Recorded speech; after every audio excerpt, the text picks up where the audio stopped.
आज का ये एपिसोड शुरू करने से पहले एक छोटी सी बात। क्या आप भी अपना पॉडकास्ट बनाने की सोच रहे हैं? तो एंकर ट्राई कीजिए।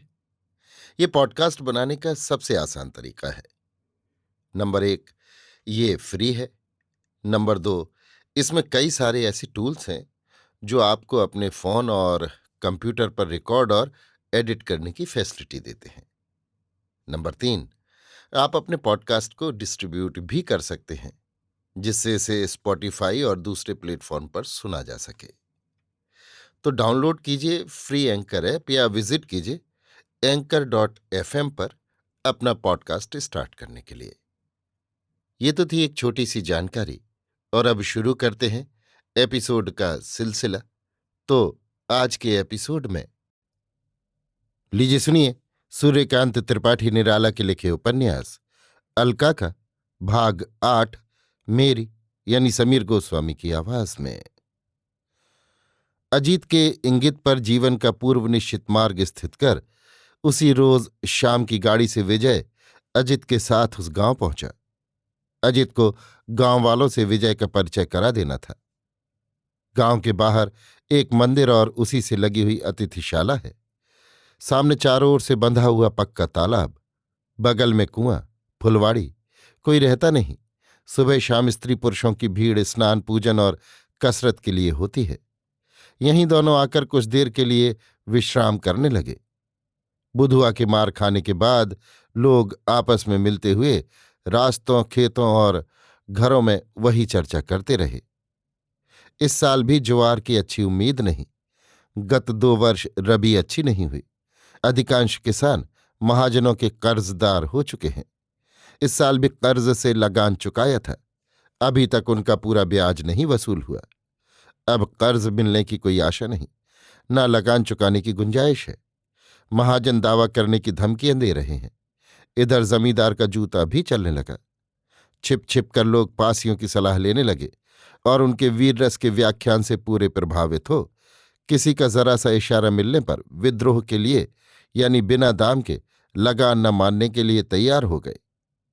जमींदार के चले जाने पर पासियों के पश्चात सब लोग बुधुआ के घर गए। जमींदार ने उसे उठवाकर भेज दिया था।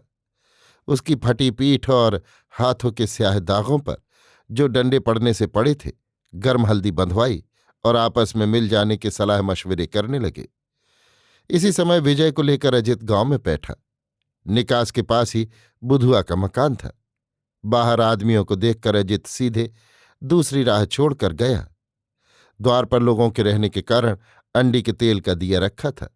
छप्पर के नीचे कई मस्तक एक दूसरे के इतने निकट थे कि पुलिस को तत्काल जुआ खेलने का शक होता। अजित ने अपना मुख बंद मन ही मन तैयार कर बढ़कर खुलती आवाज से पूछा, क्यों, सब लोग अच्छी तरह तो हो? सभा के बाद फिर कोई खास बात तो नहीं हुई? हमें पहचानते हो ना?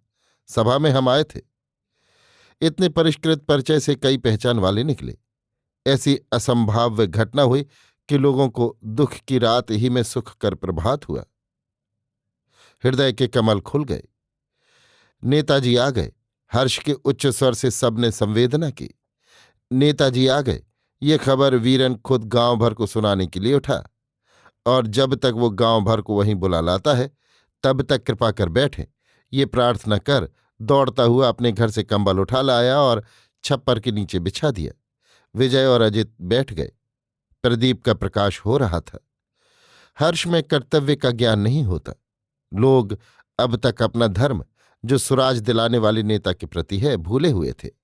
जैसे वे अपना धर्म अपने ही व्यक्तित्व पर निर्भर स्वराज्य के एक ही उद्देश्य से बहुफल प्रसू महान कर्म भूले हुए सुख की प्रतीक्षा में परमुखापेक्षी हो रहे हैं। विजय और अजित अपने स्वाभाविक परिच्छद में न थे। स्वेच्छा से नहीं, लोगों पर प्रभाव डालकर पक्ष समर्थन के लिए भी नहीं, केवल कर्म के प्रसार द्वारा सहानुभूति और सत्य के विस्तार के लिए उन्होंने गेरुए वस्त्र धारण किए थे। उन दिनों कानपुर में लाल इमली वूलन मिल्स, कॉटन मिल्स जैसे कारखानों में देशी वस्त्रों का वयन विदेशी मूल सूत्रों के चयन से होता था, जिसका विस्तार देहात तक कोरियों और जुलाहों की गजी और गाढ़े में भी हो चुका था। शांतिपुर, ढाका, बगलक्षी, अहमदाबाद, सब जगह विदेशी सूत की ही आबादी थी। अतः इनके वसन के रंग तक में स्वदेशीपन न था। मिल के कपड़े गेरुए की मिसाल नारंगी रंग से रंगे थे, पर इनके भीतर जो रंग था वो आज 1933 ईस्वी में भी मुश्किल से मिलता है।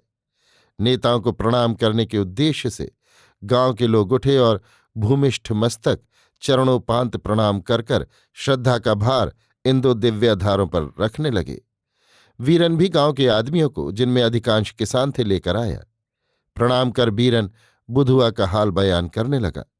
कवि न होने पर भी प्रहार के वर्णन में उसने पूरा कवित्व प्रदर्शित किया, रूपक से रूप बांधकर अतियुक्ति में समाप्त किया।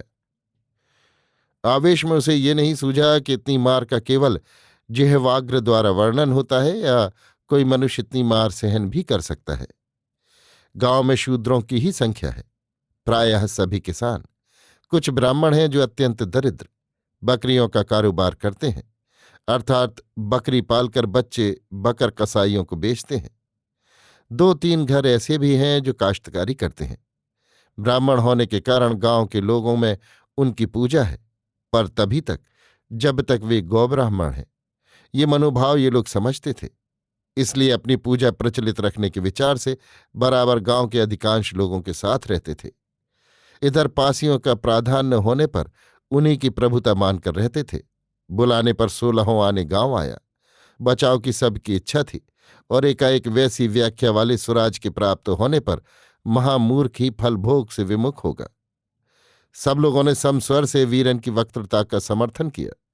बात बहुत अंशों में ठीक भी थी। विजय ने उस किसान को देखने की इच्छा प्रकट की। गांव वाले सावधानी से उसे भीतर ले गए। बुधुआ को देखकर बीरन की अतियुक्ति विजय और अजित को छोटी जान पड़ी। मार के बाद घाव भीग चुके थे। हाथ पैर फूलकर स्वाभाविक आकारों को अत्यंत अस्वाभाविक कर रहे थे। बाकी 2 रुपए लगान के लिए उसकी ये दुर्दशा हुई है। जानकर इन लोगों की दशा के सुधार के लिए विजय ने जान तक देने का निश्चय कर लिया। सब लोग बाहर आए। जमींदार के उपद्रवों से बचने के लिए गांव के लोगों को किस प्रकार संगठित होना चाहिए, एक अलग कोष सर्वसाधारण की भलाई के लिए एकत्र कर रखने पर मौके पर काम देता है, नहीं तो उपाय शून्य गरीब रियाया जमींदार का मुकाबला नहीं कर सकती। फूटकर एक एक आदमी जमींदार से कमजोर होने के कारण लड़ नहीं सकते, इसलिए उनका संगठन जरूरी है।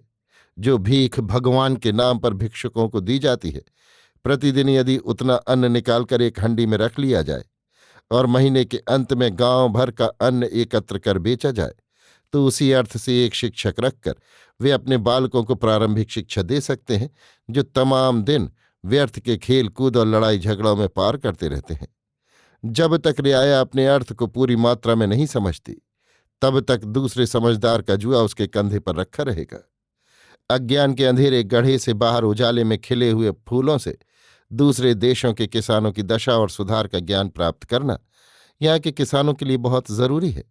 यहाँ लोग ये भी नहीं जानते कि किस तरह 10 मन की जगह 15 मन अनाज पैदा किया जा सकता है, क्यों यहाँ के लोग इतने दुखी और सदा सताए हुए रहते हैं, आदि आदि। किसानों की सुविधा सुयोग और उन्नति के मर्म से भरी अनेक प्रकार की बातें विजय ने सुनाई। जो चित्र वो खींच रहा था, सदियों के अंधकार से मुंदे सबके हृदय का प्रफुल्ल पंकज प्रकाश पा जैसे एक एक दल खोलता जा रहा हो, ऐसा आनंद लोगों को मिला। अपने भविष्य की इस सुहावनी कल्पना में वीरन और उसके भाइयों को शराब के नशे से ज्यादा रंगीन एक ना जाने हुए न जाने कैसा स्वर्ग सुख कर छवियों में भुला रखने वाला मालूम हुआ। हृदय के सागर ने पूर्णेन्दु को प्राप्त करने को लालसा के 100 हाथ फैला दिए। अब तक एक दूसरे के प्रति द्वेष का विष भर रखने वाले जो सर्प थे, सुख कर स्वर सुनकर काट न भूल मंत्रमुग्ध रह गए। अजित ने याद दिलाकर उस भाषण के मुख्य कार्य पर कहा, कल से कुछ चंदा एकत्र करो और ये नेताजी लड़कों के पढ़ाने का भार लेंगे। सिर्फ इनके भोजन का सब लोगों को प्रबंध करना होगा। इससे अच्छी ऐसे विद्वान नेता के रहते गांव की रक्षा और कौन सी बात होगी। लोगों ने प्रतिध्वनि की, नेताजी के रहने पर जमींदार न सताएगा। रकम सिवा जो लगान के दूनी चाल से बढ़ रही है, रुक जाएगी। लड़के पढ़ लिख जाएंगे। गांव वालों को जैसे विधाता ने इच्छित वर दिया। पर वीरन को इतने ही से विश्वास न हुआ कि गांव वाले सच्चाई से ठीक राह पर चले जाएंगे। जमींदार के बहकावे में न आएंगे। कई मर्तबे गांव वालों ने धोखा दिया है, मुमकिन है अब के भी दें। इसलिए उसने कहा, भाई दूध का जला मट्ठा फूंक कर पीता है। अब के सब लोग महादेव बाबा के स्थान पर चलकर कसम करो कि कोई एका छोड़कर जमींदार की तरफ न जाएगा। जो लोग गांव की फूट से कई बार मार खा चुके थे और पीछे अपने घर द्वार, रुपए पैसे, बाल बच्चों की रक्षा के लिए मनुष्यता से हाथ धो महीनों तक जमींदार के पीछे पीछे फिरते रहे, वे बीरन की इस बात से सहमत हो गए।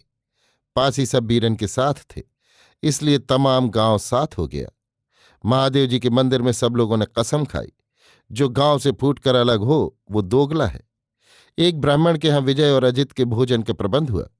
कच्ची बन रही थी। गृहिणी ने पति से पूछा, ये नेता कौन जात के होते हैं? कोई जात है इनके? रंगे सियार है, पेट का धंधा एक कर रखा है। गंभीर उत्तर मिला। अभी आप सुन रहे थे सूर्यकांत त्रिपाठी निराला के लिखे उपन्यास अलका का भाग 8, मेरी यानी समीर गोस्वामी की आवाज में।